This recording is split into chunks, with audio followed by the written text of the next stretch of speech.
नमस्कार दोस्तों, आपका स्वागत है अपने YouTube channel P for portfolio में। आज हम बात करने वाले हैं HDFC लिमिटेड के बारे में। इसके क्वार्टर 4 के रिजल्ट्स आ चुके हैं और प्रॉफिट में 22% YOY डिक्रीज देखने को मिला है। क्या है इसके कारण, उसके बारे में बात करेंगे। कौन से लेवल्स और टारगेट्स हमें आगे आने वाले समय में दिख सकते हैं, उसके बारे में भी चर्चा करेंगे। लेकिन उससे पहले अगर आपने चैनल को सब्सक्राइब नहीं किया है तो प्लीज़ सब्सक्राइब कीजिए और रेगुलर अपडेट्स पाने के लिए नोटिफिकेशन बेल को प्रेस कीजिए। तो चलिए बात करते हैं HDFC लिमिटेड के बारे में। तो लास्ट ट्रेडेड प्राइस है 1516, जो कि है 5% नीचे। अगर बात करें टेक्निकल रेटिंग के बारे में तो वेरी बियरिश है। वैल्यूएशन की बात करें तो मार्केट कैप है 2,62,000 करोड़ की। पी रेशियो है 14.27। इंडस्ट्री भी 16.55 से सस्ते में मिल रहा है। डिविडेंड यील्ड है 1.38% का और डिलीवरेबल स्ट्रॉन्ग दिखाई दे रहे हैं 51.99% के। अब सीधा बात करेंगे इसके क्वार्टर 4 रिजल्ट्स के बारे में। लेकिन उससे पहले देखते हैं कि क्या कंपनी ने हमें डिविडेंड दिया है या नहीं।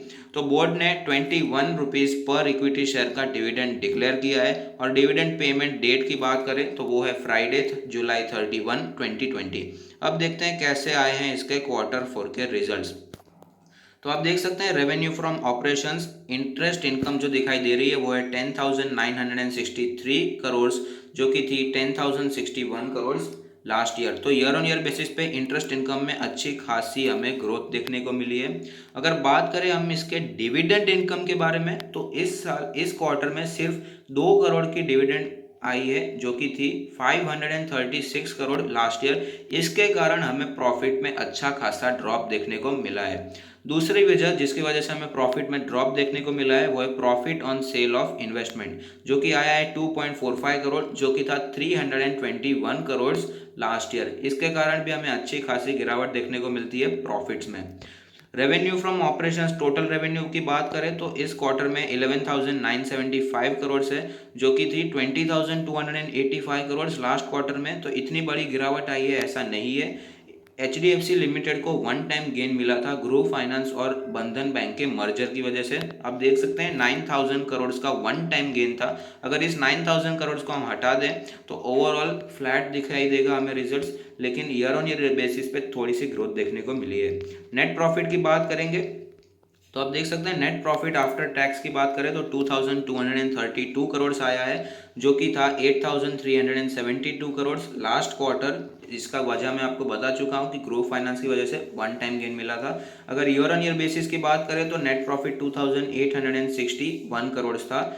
उसमें हमें 22% का ड्रॉप देखने को मिला है, क्योंकि डिविडेंड इनकम और profit on sale of investment भी काफ़ी कम हुआ है। इसमें ज़्यादा घबराने की बात नहीं है, कंपनी के ओवरऑल बिजनेस में तो ग्रोथ देखने को मिली है, लेकिन डिविडेंड कम आने की वजह से हमें ग्रोथ प्रॉफिट हमें कम दिखाई दे रहा है। क्या ऐसा बहुत बार होता है कि हमारे पोर्टफोलियो में जो शेयर्स होते हैं वो भी कंपनी कभी कभी डिविडेंड नहीं देती, उसकी वजह से हमारी डिविडेंड इनकम भी कम हो जाती है। तो ओवरऑल हमारा पोर्टफोलियो बुरा नहीं हो जाता सिर्फ एक वजह से। तो ऐसे ही HDFC लिमिटेड का भी ओवरऑल बिजनेस अच्छा चल रहा है, सिर्फ डिविडेंड इनकम और profit on sale of investment ही इस बार कम हुआ है, इसलिए ज़्यादा हमें घबराने की ज़रूरत नहीं है। अब देखते हैं परफॉर्मेंस की हाइलाइट्स क्या आई है।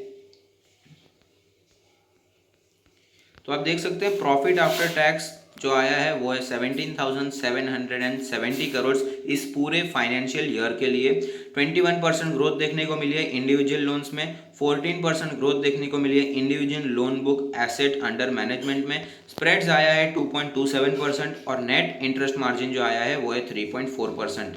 अगर नेट इंटरेस्ट इनकम की बात करें तो वो भी 17% बढ़ा है और कंपनी ने 21 रुपीज़ का डिविडेंड भी डिक्लेयर किया है। कंसोलिडेटेड प्रॉफिट आफ्टर टैक्स की बात करें तो वो भी 13% तक बढ़ा है। तो ओवरऑल फाइनेंशियल रिजल्ट्स अच्छे आए हैं। अब कुछ और बातों के बारे में भी बात करते हैं। Additional provisioning including provisioning for the impact of कोविड-19 आया है 5,913 करोड़। तो आप देख सकते हैं ऑलमोस्ट 6,000 करोड़ का प्रोविजनिंग किया है कोविड-19 के लिए। अब बात करेंगे इसके NPAs के बारे में कि NPAs इसके कैसे आए हैं। तो आप देख सकते हैं ग्रॉस नॉन परफॉर्मिंग लोन्स मार्च 31, 2020 को थे 8,908 करोड़, जो कि है 1.99% पूरे लोन पोर्टफोलियो में। यानी कि ऑलमोस्ट 2% का जो पोर्टफोलियो है इनका, उनमें से 2% का पोर्टफोलियो, उनका पूरे लोन पोर्टफोलियो में से 2% ग्रॉस नॉन परफॉर्मिंग यानी कि ग्रॉस एनपीएस है। अगर बात करें non performing loans individual portfolio के बारे में तो वो है 0.95% और नॉन इंडिविजुअल पोर्टफोलियो में है 4.71%। अब बात करेंगे इसके कैपिटल एडिक्वेसी रेशियो के बारे में। तो आप देख सकते हैं कि कॉर्पोरेशन की कैपिटल एडिक्वेसी रेशियो है 17.7%, जिसमें से टीयर 1 के कैपिटल के लिए है 16.6 और टीयर 2 कैपिटल के लिए है 1.1। रेगुलेटरी नॉर्म्स के हिसाब से टोटल होना चाहिए 13% का, मिनिमम 13% का, लेकिन उसके हिसाब से हमारे पास है 17.7% का कैपिटल एडिक्वेसी रेशियो। और अगर बात करें टीयर 1 कैपिटल के लिए तो वो रेगुलेटरी नॉर्म्स के हिसाब से मिनिमम 10% होना चाहिए, लेकिन यहाँ पर 16.6 दिखाई दे रहा है। तो इससे हमें ये पता चलता है कि आगे आने वाले समय में एचडीएफसी लिमिटेड को कैपिटल की वजह से कोई प्रॉब्लम दिखाई नहीं देगी। एडिक्वेट कैपिटल है उन्हें ऑपरेशन रन करने के लिए। तो आप समझ सकते हैं ऐसी बड़ी कंपनीज में ही हमें इन्वेस्टमेंट करना चाहिए जिनके पास रिजर्व सरप्लस कैश हो, कैपिटल अच्छा हो, क्योंकि ऐसे बुरे इकोनॉमी के समय में अच्छी कंपनी ही आगे टक के आगे जा सकती है। तो अब बात करेंगे इसके चार्ट्स पर कि कैसी मूवमेंट हमें इसमें दिखाई दे सकती है, कौन से सपोर्ट्स है जिस पर हमें ध्यान रखना चाहिए। तो सबसे पहले मैं आपको करंट सिचुएशन दिखाऊंगा जिसमें एक कैंडल 1 डे को रिप्रेजेंट करेगी। तो आप देख सकते हैं नीचे की लाइन जो है वो है सपोर्ट की लाइन। मार्केट्स क्रैश हो रही थी तब 1500 का सपोर्ट बहुत ही तगड़ा बना था, उसके बाद थोड़ी तेजी देखने को मिली थी, लेकिन आज स्थिति वही आ गई है, 1500 पर स्टॉक ऑलरेडी खड़ा है। तो आप समझ सकते हैं कि 1500 का सपोर्ट काफ़ी अच्छा दिखाई दे रहा है, इसलिए इस लेवल पर मैंने भी थोड़ी सी बाइंग की है और आपको भी रेकमेंड किया था कि थोड़ी सी बाइंग कर सकते हैं। अब देखते हैं इंडिकेटर्स क्या बता रहे हैं। तो आप देख सकते हैं एमएसीडी ने हमें सेल का सिग्नल दे दिया है। अब बात करते हैं आरएसआई के बारे में। आरएसआई के बारे में बात करें तो आरएसआई भी थोड़ा थोड़ा करके नीचे ही जा रहा है, 40.57 पर ऑलरेडी पहुंच चुका है। बॉलिंजर बैंड के बारे में बात करेंगे, लेकिन उसके पहले देखते हैं मनी फ्लो इंडेक्स क्या कह रहा है। तो आप देख सकते हैं मनी फ्लो इंडेक्स भी नीचे जा रहा है, 30 के आसपास ऑलरेडी पहुंच चुका है। अभी ओवरसोल्ड नहीं हुआ है, लेकिन आगे आने वाले समय में ओवरसोल्ड भी हो सकता है। अब बात करेंगे हम इसके बॉलिंजर बैंड के बारे में कि कौन से लेवल पर ये ट्रेड कर रहा है। तो आप देख सकते हैं बॉलिंजर बैंड में ये अपने लोअर बैंड के आसपास ट्रेड कर रहा है, यानी कि स्टॉक काफ़ी बियरिश लग रहा है। लेकिन मेरा मानना है कि अभी ऑलरेडी 40% करेक्ट हो चुका है, इसलिए अच्छी वैल्यू आ चुकी है। मैं आपको ऑल टाइम चार्ट दिखाऊंगा जिसमें एक कैंडल 1 मंथ को रिप्रेजेंट करेगा, जिससे हमें पता चलेगा कि स्टॉक ने हमें अच्छे खासे मल्टी बैगर रिटर्न्स दिए हैं पिछले कुछ सालों में। तो आप देख सकते हैं स्टॉक ऑलरेडी ऊपर ही जाता जा रहा है, अच्छी ग्रोथ दिखा रहा है। और मैं आपको Q4 रिजल्ट से भी हमें पता चलता है कि स्टॉक में कोई प्रॉब्लम नहीं आई है, बिजनेस अच्छा चल रहा है, लोन बुक भी स्ट्रांग है, एनपीएस भी ज़्यादा नहीं है।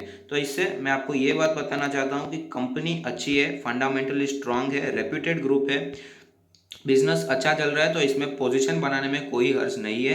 1500 का लेवल अच्छा है, लेकिन अगर यहाँ इससे और गिरावट आती है और आप वेट करना चाहते हैं तो 1450 के लेवल का वेट कर सकते हैं अगर आप पेशेंट इन्वेस्टर हैं। लेकिन करंट मार्केट भी बहुत ल्यूक्रेटिव है, इसलिए मैंने भी थोड़ी सी बाइंग की है। अगर आपने पहले से बाइंग की है, आप लॉस में चल रहे हैं, तो लॉस बुक करने का कोई मतलब नहीं है, क्योंकि प्रॉफिट्स भी इतने अच्छे हैं कि इतना ज़्यादा हमें डिप देखने को नहीं मिल रहा है। जितना एक्सपेक्ट किया गया था वो हिसाब से अच्छे रिजल्ट्स भी दिखाए हैं और कंपनी फंडामेंटली स्ट्रांग है, लॉन्ग टर्म के लिए आप होल्ड कर सकते हैं। तो अगर आपको ये वीडियो पसंद आया है तो लाइक कीजिए, शेयर कीजिए, कमेंट कीजिए, सब्सक्राइब कीजिए और मुझे मोटिवेट कीजिए। Thank you, stay happy, happy investing.